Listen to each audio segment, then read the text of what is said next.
Breaking, the shutdown is over.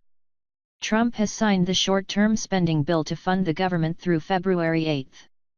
This story will be updated. Congress voted late Monday to reopen the government after a 3-day shutdown, sending President Trump a short-term spending bill that passed after Senate Republican leaders pledged to act on immigration policy next month. The House joined the Senate in passing the bill to fund the government through February 8, reauthorize the Children's Health Insurance Program and roll back several health care taxes. It passed 81-18 in the Senate and 266-150 in the House. I'm glad we can finally get back to work here, Senate Majority Leader Mitch McConnell, RKY, said after the vote. He called the shutdown a manufactured crisis characterized by damaging partisan theatrics. Subscribe to the Post-Most newsletter, today's most popular stories on the Washington Post. The breakthrough came Monday after Senate Democrats bowed to pressure to reopen the government, joining Republicans in backing an immigration and spending compromise that was quickly denounced by liberals and immigration activists. Roughly 60 hours after government funding lapsed, a bipartisan group of negotiators in the Senate prevailed with leadership and trading Democratic support for reopening the government for a commitment by Republicans to hold a vote resolving the status of young undocumented immigrants by mid-February. President Trump welcomed Democrats' decision to relent and said the administration would work toward solving the problem of very unfair illegal immigration. "I am pleased that Democrats in Congress have come to their senses," he added in a statement. But the resolution of the 3-day stalemate exposed a growing rift between two groups of Democratic senators, those facing tough re-election campaigns in states Trump won, and those courting liberal voters ahead of possible 2020 presidential bids. Government shutdown foreshadows a 2018 of inaction and gridlock. Channeling rage from immigration activists, the possible 2020 candidates were highly critical of their leaders' willingness to trust that Senate Majority Leader Mitch McConnell, RKY, will allow an immigration vote after February 8 if senators cannot strike a deal before then. "I believe it's been a false choice that's been presented between keeping the government open and resolving the DACA issue," said Senator Kamala Harris, D. California, who voted no. "I believe we can do both." A majority of Democrats had forced the shutdown with demands for a vote on legislation to protect deferred action for childhood arrivals recipients, known as Dreamers, from deportation after Trump canceled the program. The final bill did not include these protections, nor any specific guarantee of a vote. Other possible White House contenders who voted against the bill included Senators Bernie Sanders, IVT, Kirsten Gillibrand, DNY, and Elizabeth Warren, D-Mass. Democratic and independent senators who relented in the standoff said they did not necessarily trust McConnell, but had faith that the bipartisan negotiators, including Senators Susan Collins, R. Maine, and Joe Manchin III, D.W. Virginia, would force him to abide by his commitments. "Frankly, our trust is more with our colleagues, that they will hold him accountable," said Senator Claire McCaskill, DMO, who is up for re-election this year in a state Trump won. "A commitment this public, with this much fanfare, that's kind of hard to back away from just 3 weeks from now," said Senator Jeff Flake, R. Arizona, who sided with Democrats on Friday in the vote that produced the shutdown. Collins, Flake, and Senator Lindsey Graham, RS.C., helped broker the agreement, with Flake and Graham shuttling between huddles with McConnell and Senate Minority Leader Charles E. Schumer, DNY, for much of the weekend. During bipartisan meetings in Collins's office, senators had to use a talking stick to avoid unproductive crosstalk.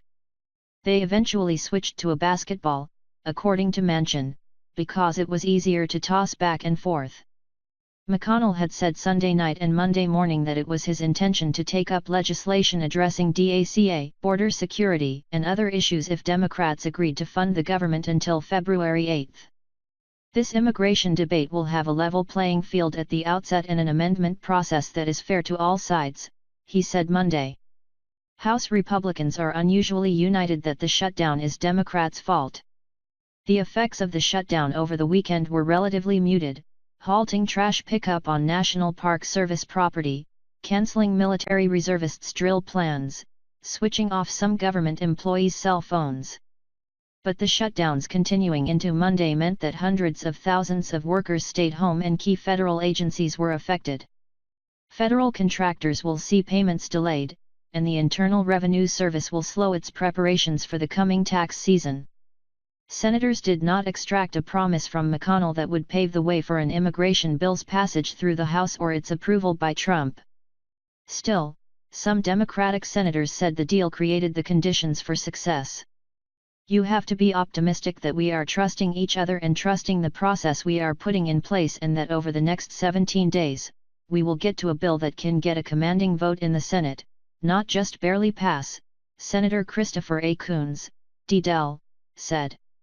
This, combined with legislation to address a bevy of other issues, long-term spending levels, disaster relief, and funding for opioid treatment and community health centers, would create unstoppable pressure on the House, he said. Advocates for Dreamers were less convinced. Representative Luis V. Gutierrez, D.L., blasted his Democratic colleagues in the Senate for shortchanging Latino voters, an increasingly critical voting bloc for the party. "If the Republicans said we are ending same-sex marriage, but we promise Democrats a vote later, or we approve of oil drilling in every national park, but you'll have a vote later, do you think the Democrats would say yes? This shows me that when it comes to immigrants, Latinos, and their families, Democrats are still not willing to go to the mat to allow people in my community to live in our country legally," said Gutierrez, one of Capitol Hill's most vocal advocates for Dreamers, in a statement. A top liberal political strategist on immigration issues spoke for many of those in an uproar after the vote. "We're pissed off. We're not naive to the politics. But give me a FG break. They do something heroic Friday night, they climb down Monday morning," the strategist said. Senate Minority Whip Richard J. Durbin, D.L., said he hoped to be celebrating with DACA recipients after a possible victory in 3 weeks. "To all the Dreamers watching today, don't give up," he said on the Senate floor.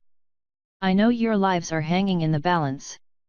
The vote to end debate on the spending bill came together quickly after Collins and several other senators said they wanted a firmer, more detailed commitment from McConnell.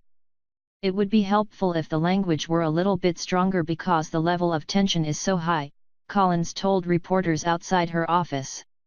A Republican aide involved in the talks said that McConnell and his team were considering putting their plan in document form with more detail as a way of convincing some Democrats to support the short-term bill. Ahead of the vote to end debate, Schumer warned McConnell to keep his word. "Shutdown dynamics highlight the state of politics on Trump's anniversary. I expect the Majority Leader to fulfill his commitment to the Senate, to me and to the bipartisan group, and abide by this agreement.